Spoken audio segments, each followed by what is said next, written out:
Hello, everybody. Whew. Good afternoon. I said I wasn't going to do a Facebook Live, but I decided that, I felt a little bit better this afternoon. So it's so weird. So anyways, I was working on trying not to get my period this last month because my last period was October 20th and received no period in November. And then I thought maybe I would be home free in December, like no period, triggering amenorrhea. And then lo and behold, my period came December 8th. But it's really weird because it's not like any period I've ever had before. And maybe this is like the ultimate awesome period to have where you don't feel anything at all prior. And then when you do get it, it's like, okay, and this is what happened. So on the Saturday, I was helping my friend move. I felt a little bit of the cramps like you're ovulating. And then, hey, Rachel.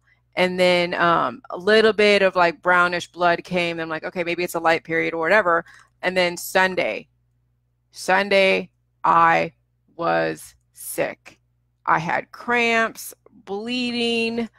I mean, it was like PMS in a way, but it happened actually on my period. Hey, Gary. So that says a lot because when you have your period, that is when you're sick. The whole PMS stuff, right, is like other parts of your body being, I guess, being affected by the total fluctuating hormones. And then when you get your period, it's like total relief. Now it's completely the opposite. Getting my period was like being sick, where I was laid up like all day yesterday. I was like, Jason, I'm not doing anything today. Everything was a struggle yesterday. I couldn't think, I couldn't cook.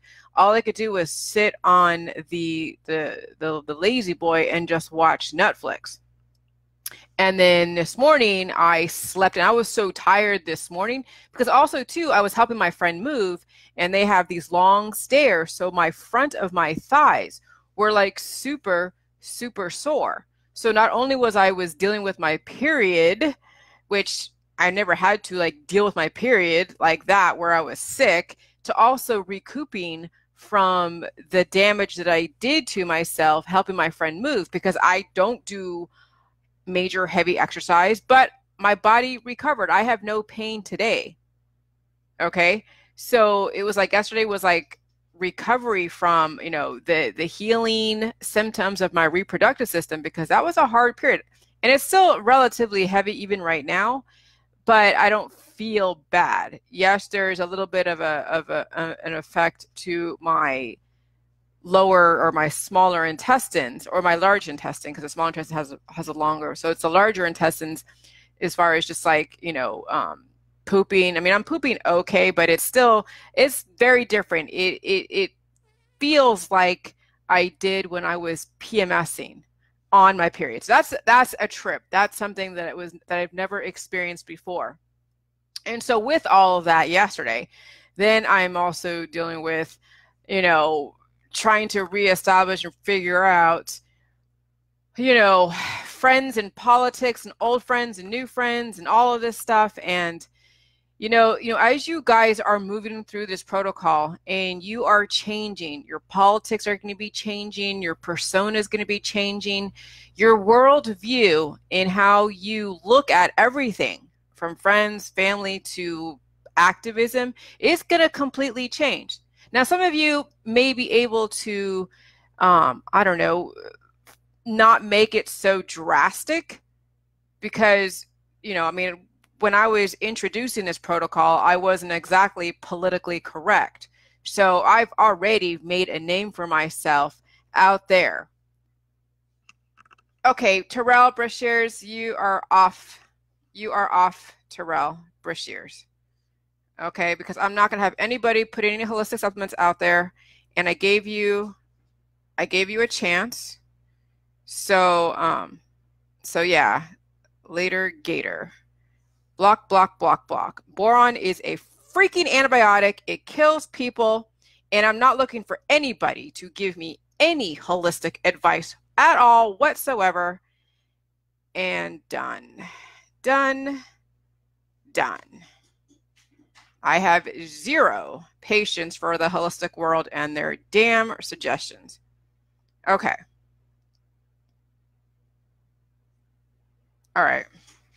So anyways, so you guys are going to be changing. You guys are going to be changing a lot. And some of you will also be leaving friends behind. If you're an activist and you're like, okay, you know what? I'm not going to be an activist anymore because there's no sense in that. I'm changing now my persona. I'm changing my outlook. I'm changing the way in which I communicate. You're going to have people that are going to try to hold you back. They're going to do, oh, that's wrong. That's bad. I don't agree with you. You're turning your back on your community that got you here. I mean, you're gonna be read the riot act by people who are still I don't say behind you, because I don't want people thinking that you're ahead of them, but there are people that don't want to evolve with you. There are people that still want to keep you in that place where they had you, where it was safe for them because they felt they were higher or you were lower or whatever it was. And they don't want to grow and say, hey, maybe what they're doing is something maybe I should be doing, right? So no, they're going to find a way to counter whatever you're doing. So now it's like you have to, because like, there are people in your life that you miss those days. You miss the days. Like I had people in my life back when I was 19, that I've watched and followed through all of their different accomplishments, through their different boyfriends, through the different, relationship and family type stuff. And I've watched them, and they may say hi to me here and there. And then, this protocol has been obviously out there for the whole world to see for the last 2 years. And so, nary any kind, like I haven't heard anything from them about, hey, congratulations or whatever. So, and I'm fine with that. I'm not looking for people in my past to be like, hey, rah, rah, sis, boom, bah, right? And then I'm like, but I still do miss them, right? I want to hang. I want what we had before. I want to have that fun stuff. But yet there's still that elephant in the room. Can they handle you? Do they know who you are today? Have they made any type of way to reach out and say, hey, I know who you are today. I may not love it, but I know that you're a good person. Maybe I haven't studied your protocol too much. Yeah, I've heard all of the nasty gossip and I don't believe anything that, I know you're a good person. And then that's where, where that this person can grow with you because they're willing to take a look at who you are. They're not listening to all the different gossip, different crap, and they're willing to grow. And that's like anything out there. Like if you have friends in the activist world that you're saying, okay, I'm done with the activists of the chemtrails. I'm done with the supplements activism. I'm done with the anti-vax activism, right? And they're like, hey, you've been missing in the movement. Where have you been? And then you tell them, and then they don't get on board and they admonish you for turning your back, or they admonish you for doing something that is against what they're doing. Is that somebody you truly want? I mean, maybe you can appreciate what you guys had before. Like I appreciate what I had before, but do I want to spend time for 3 or 4 days in their world? Okay, that's the thing that I was like, and what I was coming to terms with last night. Because I was making plans with this person, with other people, and this is in the LGBT world. Okay, this is in San Francisco, San Jose, California. And I have a lot of LGBT friends that I grew up with, that I know that have been watching me from on the periphery, but haven't really totally been like, hey, I'm hearing all this stuff. Can you kind of let me in on what it is you're thinking, or let me understand where you're coming from, so that way I can then explain to the people in this world? No, nothing like that. No. It would be like, that this elephant in the room, we're only talking about what they're doing and then the past, but nothing about what Jillian's doing or why. And I'm having this gut feeling of, okay, so not even a gut feeling, because I'm still riding the wave, riding the memories. And then how I positioned this was like, hey, by the way, do you mind making my drink for me? Even if it's just a small little, canister of the fermented cabbage drink. And it was all innocent. I wasn't going to push it on them. I just wanted to have it there, so that way it ferments for 3 days. And maybe it's a little bit manipulated on my end because I want them to make it, And they could say, no, I really don't want to have that smell, or no, there's another way you could do that, or no, but it was kind of like maybe it was a way to corner them, but not. But I probably wanted to see where their head was at regarding this protocol, given that I'm walking into an LGBT household with other LGBT people. And it was a straight trigger reaction. The person was like, no, stop it. I will, do this, or I will tell you off when you get here. I mean, I know it was kind of a joke, but I know it wasn't. And I'm like, hey, I've been through hell the last 2 years. I have been so misunderstood. What I really want from my friends and family, my true friends and family, is to know that that I'm a good person, is to know that I have nothing but the best. I may not have said things very diplomatically 2 years ago when I started rolling this out and exploring everything, all the research. I may have said some things that definitely did trigger communities that have been discriminated against. But there wasn't. I'm not trying to attack anybody, and I've definitely changed the way in which I spoke. And mutations are all over the place. It's not just stuck with one community or another community. Everybody is mutated. But so it's like I truly want people to want, like my friends, to really understand and to really want to know where I'm coming from, so we can have that kind of equal footing. And if you don't agree with what I'm saying, then that's fine. Acknowledge it. And let's acknowledge it prior to me coming out and visiting you. I mean, that's like anything, because I mean, if it was like a year ago and we were planning this and I'm just rolling this out, and maybe I said some things that are kind of crazy and Dr. Phil's already, been aired, so all that stuff is already out there.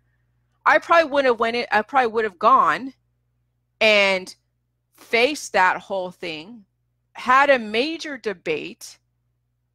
Potentially that whole friendship could have been ruined, right? Because people change. And this is what's going on with me. I've changed so much, but they know they've said that, oh, you said you've changed before. Well, yeah, we everybody, even outside of the protocol, people do progressively change. Some change for the good and some change for the worse, right? But people always change. But it's like, when all you have is just the past, and you're not growing with your friends or family, and they don't want to bother getting to know who you are today, is it worth revisiting the past?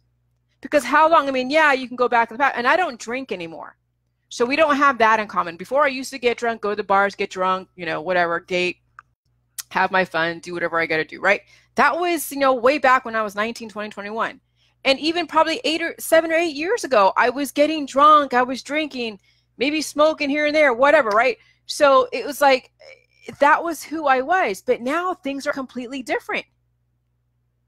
So what would we have in common today? We don't even know what we have in common.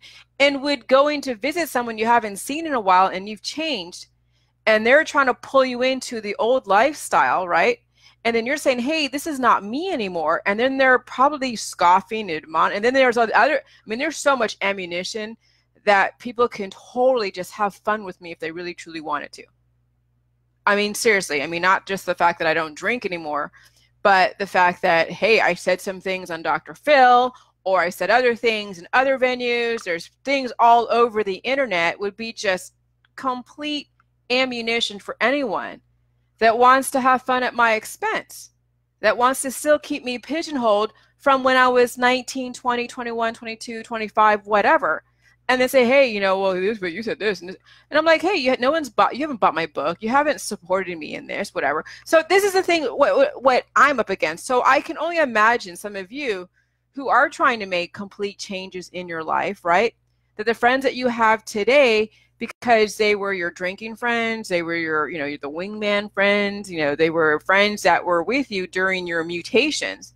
And now you're growing past that.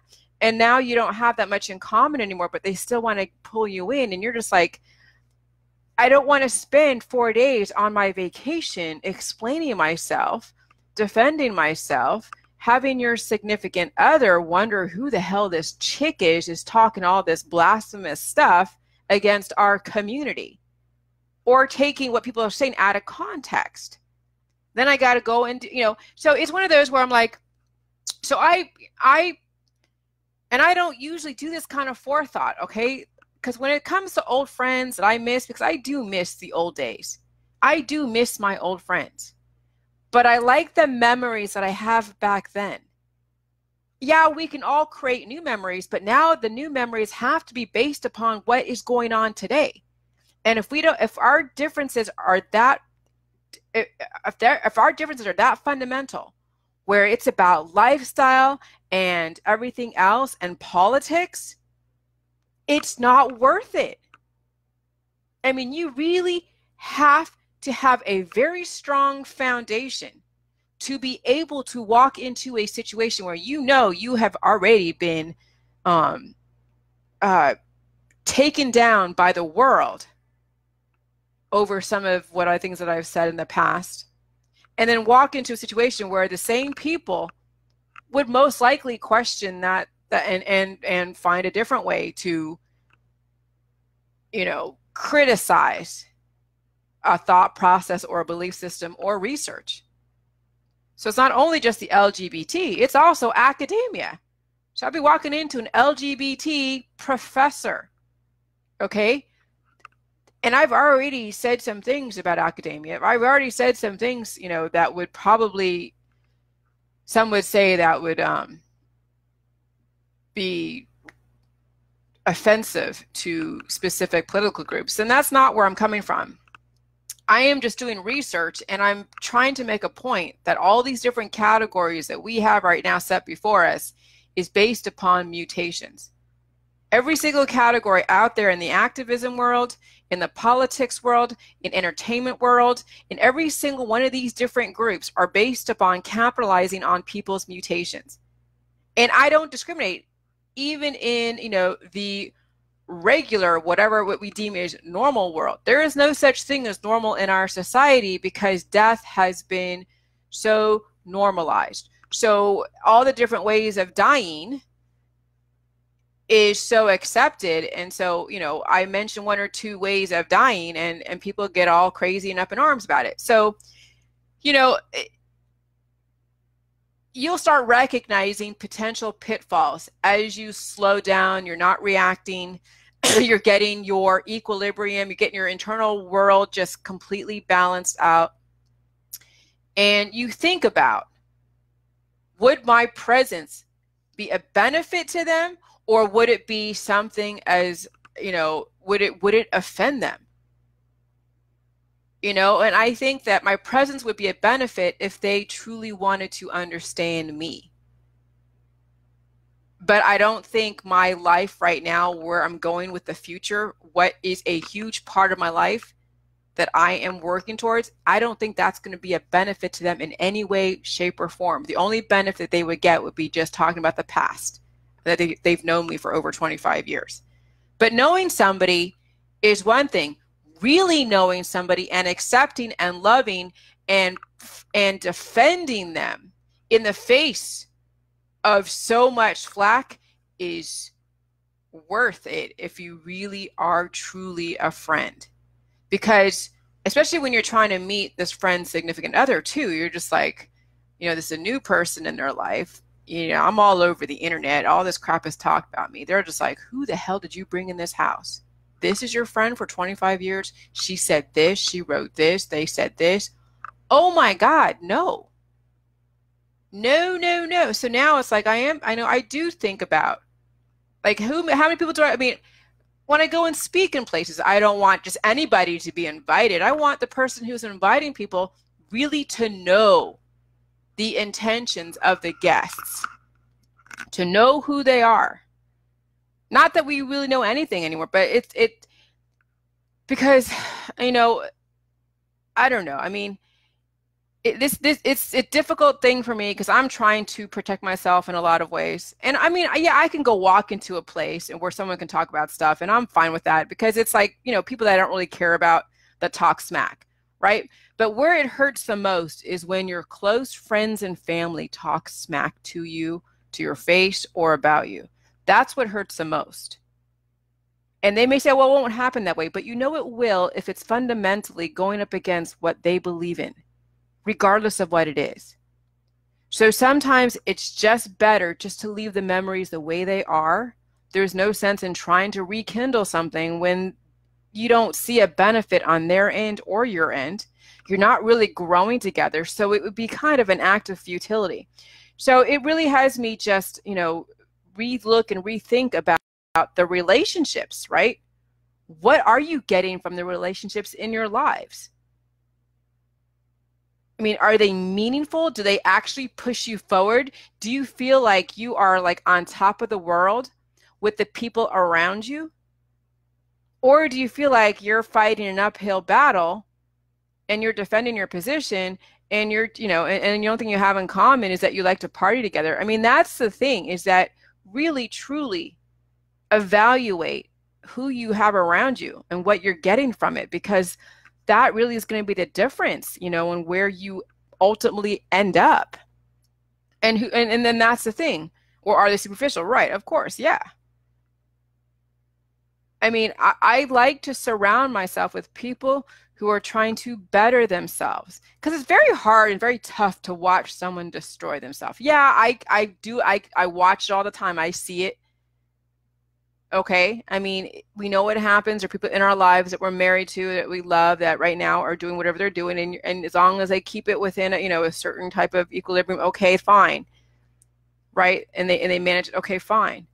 But, when there are people that are, that you are choosing to be with, that you're not legally tied with, and that you don't have, you want to have that person truly help you develop, help you work your, I mean, it's a quid pro quo. Any relationship, there shouldn't be a one-sided. It really should be two-sided, what each party is getting from each other. And if one person is only deriving the benefit and the other person isn't, then what's the point of that, right?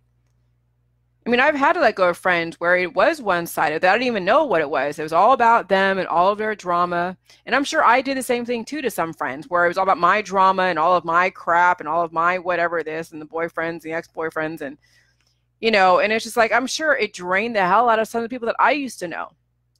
So I completely understand, that when somebody is full of drama and they're so full of stuff and it's all about them and nothing else, you got to step away. So that's why now it's like, my protocol is going to be the common ground, as well as then with my husband's friends, and, with whatever, and my husband's friend. I mean, I have friends here, and that people, the more that they understand my protocol and they want to do it, great. We have more in common because that's something that we can work with together, right? And there's something that, yeah, it is, my husband's friend and whatever. We have this in common, that we work together. My husband works with them, and they have, friends and girlfriends, and I'll help with whatever. And we know that's the place, and we get it. And that's as far as it goes. Okay. We have to understand there isn't no assumption that it's more than that. And it's fine. It's accepted. But I don't want to ever walk into a situation where it's something where we think it's deeper than it is, and it's not, and then you get surprised. So no, it's like, now I'm just, and it's tough because I do miss parts of California. I do miss a lot of that. I do miss my family. I don't get to see them. I don't get to see them at all. Maybe once every couple of years, if that, if I ever get out there. But it was nice when I went to LA. I did visit, my family out there in Sacramento, and it was cool. And, my sisters and everything else, they love me for who I am. My in-laws in that area over there, they love me for who I am. They know I'm the crazy aunt, right? And that's fine. I love my nieces and I love my nephews. And I'm sure I'll see them again down the road. And we've accepted that that's, but then there's people that, I've known in my life that it's very, very different. And so, there's a lot more that we have to, that we must prove to each other. And friendships, yeah, it's definitely, it's a major two-way street, and you have to put work into it. The past can only keep you up for so long. Now, what do you have that's for the future? So that's a major lesson that I've learned, a major one. Because I don't want to be looked at like I was when I was 19. I was young and dumb and stupid and confused and everything else. You know, that's not who I am. I'm not 19 anymore. I'm not even 30 anymore. I'm not even 41 anymore. I'm going to be 45 February 5th. 40 freaking 5, which is not bad. It's not old or anything. But it's definitely, you know, I'm not in my 20s, not even in my 30s. So, you know, I would love for my old friends to relate to me who I am today. You know, they're not my father, they're not my mother, you know, they're my friend, they're my equal. You know, I don't know anything more than they do. I mean, we have something to teach each other. Because that's what I want with friendships. We have something to teach each other. You know, and that's something that, you know, with the people that I work with right now, as far as with Jilly Juice, I'm working on being the, you know, the recipient of some teaching. And I'm okay with that. And I'm seeing that and I'm fine with it.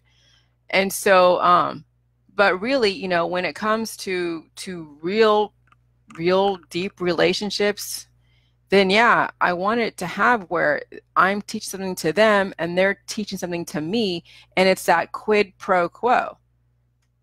Do they have to agree with me? No, they can go on and do their thing. People do. People say, "Oh, I like your stuff," and they're like, "Oh yeah, maybe I'll do it," but I don't hold them to it. If they want to, great.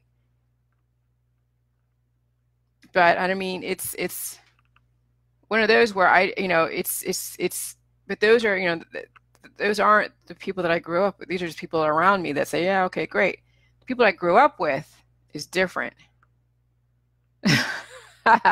40 freaking 5, you're pushing 60, Weasel. Right, Lori. So yeah, that was something very interesting. And then, yeah, as far as the salt fears, let's move on to the next subject, okay? Salt fears, yeah, don't worry about no salt fears, no pink salt fears. You know, there's plenty of great reputable places. I've gotten my pink salt from Giant Eagle, which is a store brand, the name brand, store brand. There's name brand, San Francisco salt. You know, there's other types of, you know, high quality pink salt. So I wouldn't be worried about the fake salt that people talk about, okay? That's just more fear mongering in the industry.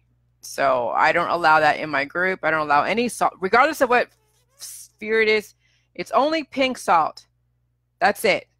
So no salt fears anywhere on my page or in the group at all. No salt fears. Okay. So, but yeah, I mean, so I'm thinking that my period right now is a healing symptom, because it was painful yesterday. It was cramping. It was crazy. So, and we know that pain is healing, right? I mean, I looked up the symptoms of like cramps and everything, like, oh, it's endometriosis. Oh, it's this. Oh, it's that. I'm like, no, I don't have endometriosis. But you never know, that could have been in my future. You never know what kind of crazy future triggers would have been triggered, you know, when all the conditions were right, if I had not had done the Jilly Juice. Okay, so, you know, I'm going to say that my period yesterday, and it's still going on, but I'm sure the way I felt, the symptoms yesterday, the pain yesterday during that time is a major healing symptom, because I felt so amazing every single day up until the point when I started ovulating and the dark brown blood came on Saturday and the period came on Sunday and I was laid up. But I felt completely amazing every single day following up, which has never, ever been an experience I've ever had. I've never had the amount of energy that I've had 2 weeks following up to the actual bleeding episode of my menstruation. Okay, so that's a very new thing, which tells me that there's some definite healing going on in that reproductive area, in my reproductive system. So, okay, so I'm still working on trying to trigger amenorrhea. It's not going to happen yet, but I still have this white hair over here, right? So that says that there's still a mutation of my integumentary system, the hair, skin, and nails. And I still have a mongoloid mark, like a coffee stain, on my upper thigh. So, and I've heard that those type of birthmarks are some type of mutation. Where it came from, I don't know exactly the mutation, but, you know, the hair, skin, and nails seem to be the last thing, for at least in my, you know, from what I'm dealing with. Now, some of you might have some hair, skin, and nail issues that are getting taken care of like right away. Like the body sees it as a priority because it's really bad, so it's going to take care of it, right? Some of you have very minor mutations that the body doesn't see as a major priority, so it's going to kind of hang out and take care of other priorities first before it gets to that. So that's just something to be aware of, okay? Everybody is different when it comes to what the body is going to heal first. Just know that wherever the pain that you experience is the body saying, hey, we're fixing this, so just sit tight. You know, there's nothing for you to do except keep yourself calm and relaxed and let yourself heal during this time. Don't try to cover the pain up, but if it's that bad and you have to function, do what you got to do. Remember, you know, we can still transition from the allopathic holistic world into this, but you know that the intention is not to still practice the allopathic holistic ways, that you're going to transition away from that to where you'll never have to use them again. But we know there's going to be some overlap, and that's okay. Okay. So, you know, there's nothing to fear with this protocol. Drink the juice, even with all of your crazy addictions. Try to stick to the diet as best you can. If you can't, that's okay. Just keep drinking the juice. Eventually, your biochemistry is going to dictate what your body needs, not the parasites and not the fungus. And then just understand that pain is healing. And then if you have foreign objects in your body, like, you know, screws, stents, wire mesh, any type of implants, whatever they are, the body will deal with it when the time comes. It's not going to shut it down and kill you, because the body is not going to kill you while it's healing. It'll use those things in the meantime until it fixes, until that nutrition fixes those mutations. And then it will either expel it from the body if there is an actual safe exit point, or push it to the side, wrap it up in cartilage, and then you have this crazy bump somewhere that you're going to have to get taken out no matter what, because it's just something that's there. Or it works its way out and you're all of a sudden you have a screw coming out of your nose if you have something in your head or something. I don't know. But just realize that the body is not going to kill you while it's healing. The whole point of the body is to find alternative ways until it can repair the major things that you have, those foreign objects. So yeah, if you have a, what do you call it? Those heart monitors or pacemakers, you know, you still should have your doctor know what you're doing, but those things are there to supplement what your body couldn't do, right? But then when you finally do give your body nutrition, the body's going to be in pain in those areas. It's going to want to repair what that pacemaker is, you know, doing for you. Or, you know, or a transplant, you know, you're going to, if you have a transplant, you know, your body's going to utilize what's there right now until it's able to do it on its own. I mean, that's what the role of nutrition. When you have, you know, those Band-Aids, right? You know, the body isn't going to just reject the Band-Aid that's on your skin, keeping your skin together, or the stitches. It's not going to reject the stitches right off the bat, right? When you have sutures from an operation, no, the body has to heal first, and then those sutures or those stitches or whatever, they finally get purged or they get taken out because it's not needed anymore. Like the Band-Aid falls off because the body doesn't need the Band-Aid protecting that injury that you used it for, right? So just understand the body knows exactly way better repair pain, right? The body knows exactly way better than you guys do what it needs to hip everything. They're all the same thing, Lena Johnston. They're all the same thing. But you still, I mean, if you have hip implants, then your body's going to figure out, first of all, how to repair the hip, and then what it's going to do with those things. And, you know, it's going to have to push to the side, right? Every implant that you have is there because you have not allowed your body to regenerate those cells. You have kept your body at a very major immunocompromised state where you're not actually repairing what you need to. And so when you finally give your body nutrition, the body will figure out what to do with the hip implant. It's not going to just spontaneously purge it out. It's probably going to heal and rebuild wherever that hip area is. And then it's going to push it to the side. And then you're going to have to make a choice with your doctor and yourself what to do with that excess instrument, foreign object that's in your body. Okay? So you guys give your body a lot of credit. We have been patched up and butchered by allopathic and holistic medicine. And now it's time for you to stop being the scarecrow and the tin man and start acting human and allow the nutrition to be able to regenerate cells. So it's not even just about reversing the aging process, right? Forget that for a minute, because that's going to be a long time down the road. You got to deal with the current situation issues that you have today.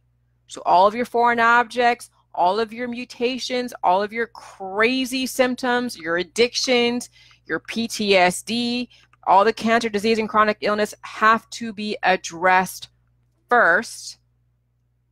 And so that way you understand how your body works, and then you'll get to a point where you understand how everything works, and then you'll see differences in how you think. You'll see differences in your body. You'll see differences in your overall outlook, your appetite, your cravings. All of those things are going to be completely changed. But you got to understand the role of nutrition. If you don't understand nutrition, and I see that the ignorance is all over the place. I mean, I have like the Weston Price Foundation, this lady, what is it? Jennifer Moran, I don't remember her name. But she has like this leaky gut diet, but yet she's obese. She has gray hair. And I'm like, well, you know, this leaky gut diet doesn't really work if this person is aging and they're obese. Because if you're trying to fix leaky gut, that would mean you would have maximum nutrition absorption. With maximum nutrition absorption, that would basically stop the aging process, and you wouldn't have a mutated body that is overweight or still harboring foreign objects doing things for you. So what is this leaky gut diet that this person is putting out there, and they're actively aging and they don't look very healthy themselves? And people are just like, is this satire? Because I was writing this about, aging, and like, if you're gonna talk about leaky gut diets, then you better start then making a connection that you need maximum nutrition absorption to be able to regenerate cells so you're not aging. And these people, these young mothers are like, is this satire? Are you kidding me? Aging is natural, like dying is natural. And I'm like, but we all know that this is the common thought process. The whole age reversal immortality is completely foreign. I understand that, but you have to start making those connections. Any diets that are out there right now on the market, whether it's a person that's overweight and aging to a young person, and they don't even believe in immortality and they think aging is a natural thing, even when you say that you have a diet that's supposed to be like, fixing your leaky gut, you're like, there's a disconnect. If you don't think that immortality is possible in the right conditions, and you're okay with somebody aging and getting gray hair and then dying, then what the hell? How is your protocol, how is your diet any different than what they're doing out there in the allopathic world, stitching people up or taking organs out? How is that any different? But, people like to deal with just superficial healing, anesthetizing, zombifying, and superficial, and you don't really have to be committed to what you say you want, right? Like, hey, I want to heal, but I don't really want to heal that much. But I only want to heal a little bit. Well, I'm sorry, but it's either one or the other, You either want to live or you want to die. So I don't know. It's one of those things where, now that we understand cell regeneration, we can't play with this. Well, okay, it's okay to age and die. No, it's not. If you understand cell regeneration, it's not okay to die at all. Death should not even be part of the equation if you understand cellular regeneration on a massive scale based upon access to strategic nutrition. And it's so funny, people are scoffing like, oh yeah, when they're talking about like the whole thing with with the anti-abortion groups that are against the DNA or the fetal tissue being used for HIV, research and stuff. And I'm like, hey, it's strategic nutrition that can fight against HIV, not DNA. And someone's laughing. And I'm like, and then someone says, oh yeah, strategic nutrition does not help purge out HIV. And I'm like, so that's right now the ignorance that we deal with, is that nutrition is not even, strategic nutrition is not even on the radar. It's all about drugs or using somebody else's DNA to fix you. It's all about somebody else's responsibility. It's not yours, right? Because God forbid should you take any responsibility for your own cellular regeneration. Oh no, you got to steal somebody else's soul to fix you temporarily. That's the mentality I'm trying to step away from. But that's still the current mentality, is no self-responsibility. It's always somebody else's responsibility to fix you because you don't want to take that personal accountability. And then you'll pay for it. Literally, you will pay for it, figuratively and literally. You will pay for that. And people are dying because of that mentality. I mean, they are dying in the system. Look at them. So, anyways, so that has been my, my little bit of an update on everything that I'm dealing with and going through. And the reason why I share this is that way you can see yourself in me and start looking at your life, in your relationships, in your body, in your outlook, in your activism, and see, is it really worth it to be an activist? Because are you still dying? Because if you're an activist, it's because you're afraid to die. They're killing you, but yet you're still dying. So what are you activisming, for?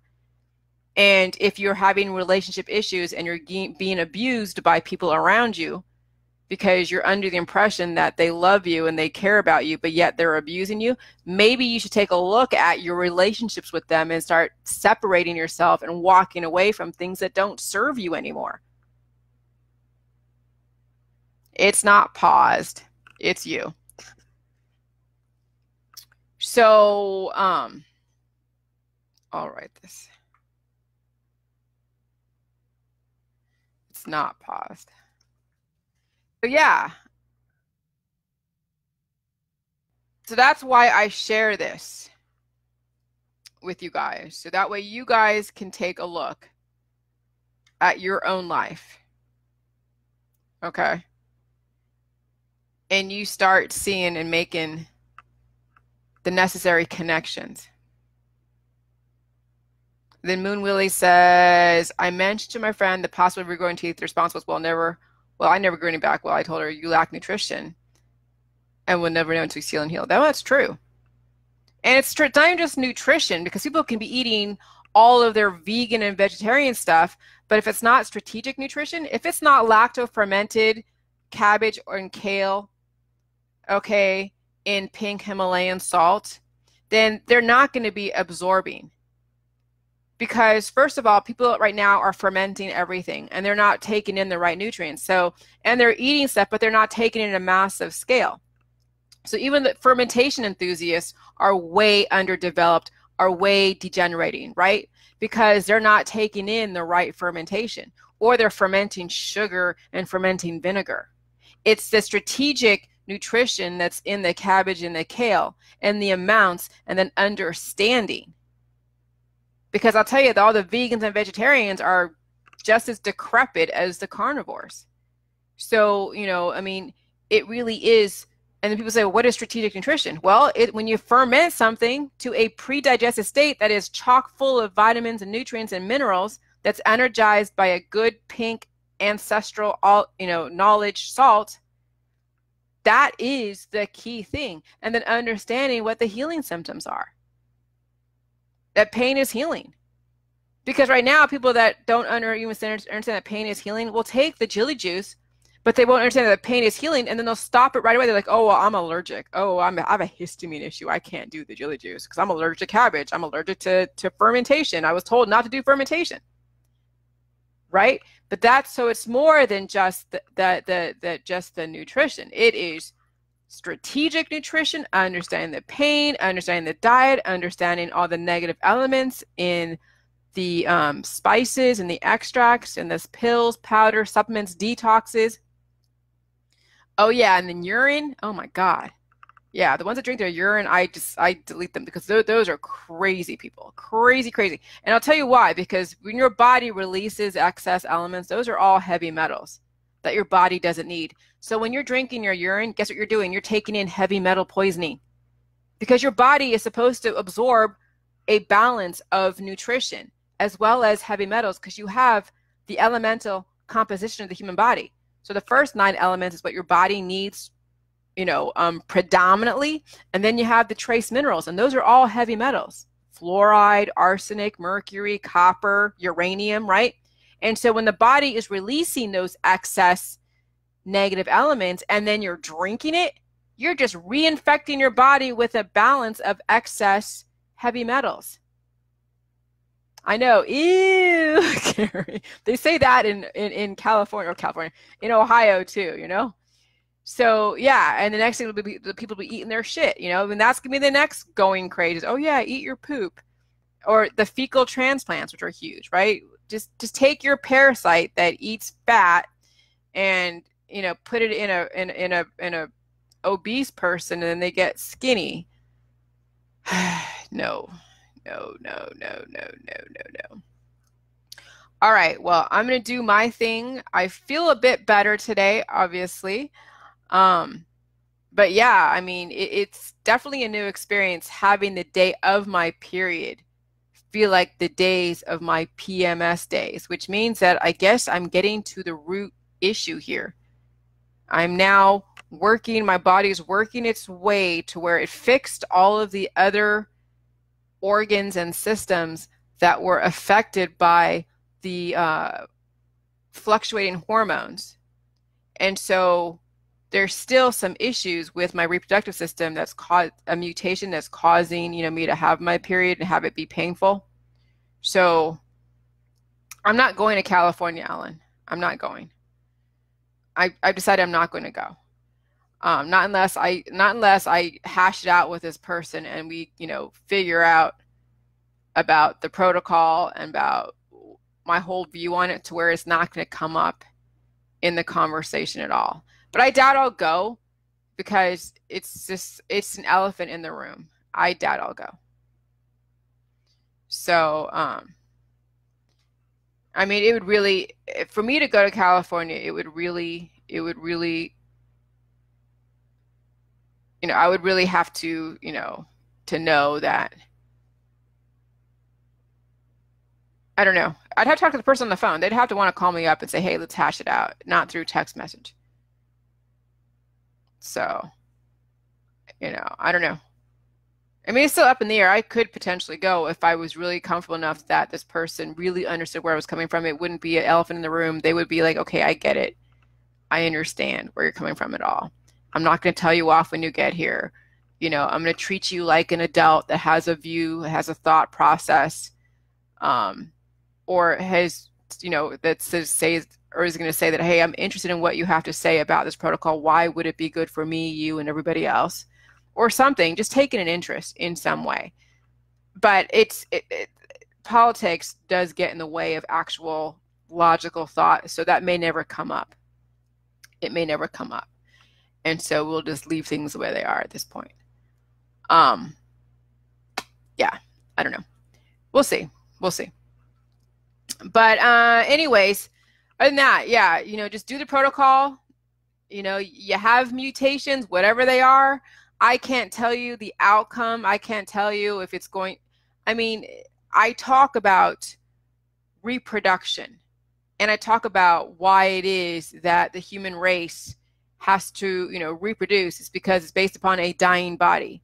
So take what you will from that, okay? Because I equate it to the 4 seasons. Summertime is continuous life. There is no fluctuation, right? And fall is degeneration because now the days are getting colder, the seasons change, it's starting of the death trajectory, and then winter is death. But in reality, it's not death per se, but it is a hibernation of sorts.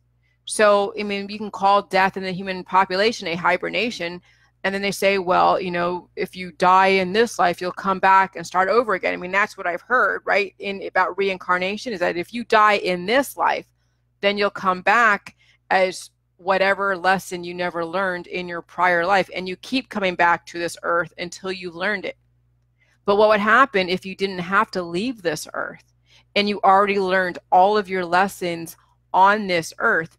You would never have to start over again, because reinventing the wheel can suck. Who wants to reinvent the wheel every single time?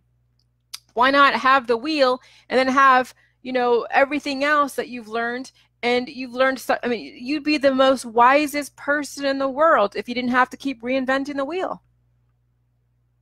That is a true sage in our society, where somebody is able to live a very long time, more than 100 years, let's say 200 or 300 or 400 years. Because the last person that died, the Tuskegee Airman, he died at age 100. And he was part of those syphilis experiments, right? I mean, I guess. Maybe he wasn't, but he was one of the, because they had experiments on the Tuskegee Airmen. But he just recently passed away. But you know, he has a tremendous amount of knowledge because he's lived on this earth for 100 years. Well, imagine if you had 200 years worth of knowledge, what you could accomplish, where this world would go, where humanity could be taken. If you had people collectively on this earth living with 200 years worth of knowledge, and they didn't die and come back and start over again. No, they lived continuously with no hiccup. That would be amazing. And yeah, then this earth and humanity would go very far. But right now, yeah, we're still kind of stuck in the middle of that wheel invention. And now hopefully we have a way out of reinventing the wheel again, and then we can actually live. So yeah, so my protocol is about living continuously, to where there isn't a, you know, a spring process, which is regeneration and birth and all that, fertility, right? Fertility is because of the death process. So we're trying to have it be summer all year long in our body, so you don't have to feel the hibernation status, right? That's the point. That's why I want to reach amenorrhea, because it means that my body is on a continuous life trajectory. It is continuously summer in my body. There is no degeneration.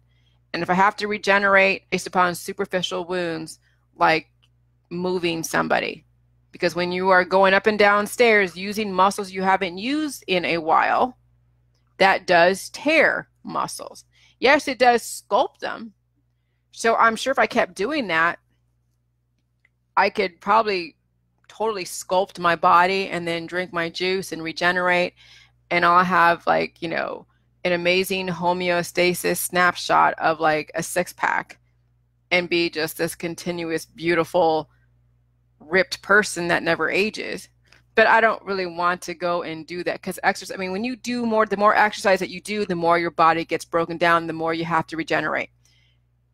But I mean, my goal is not to have a 6-pack. My goal is not to have crazy abs. I have a muscular system that has muscles there for when it needs to. I have an adrenaline, I have a, you know, adrenaline in my system in case I need to go and sprint because of a fire or something, right? So, you know, we have things in our body to help take care of us in case of emergencies.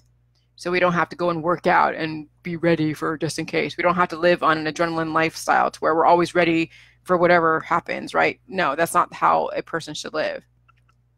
So anyways, all right, I gotta go, but you guys have a good one. Thanks so much for listening. And yeah, all right, talk to you soon. Bye.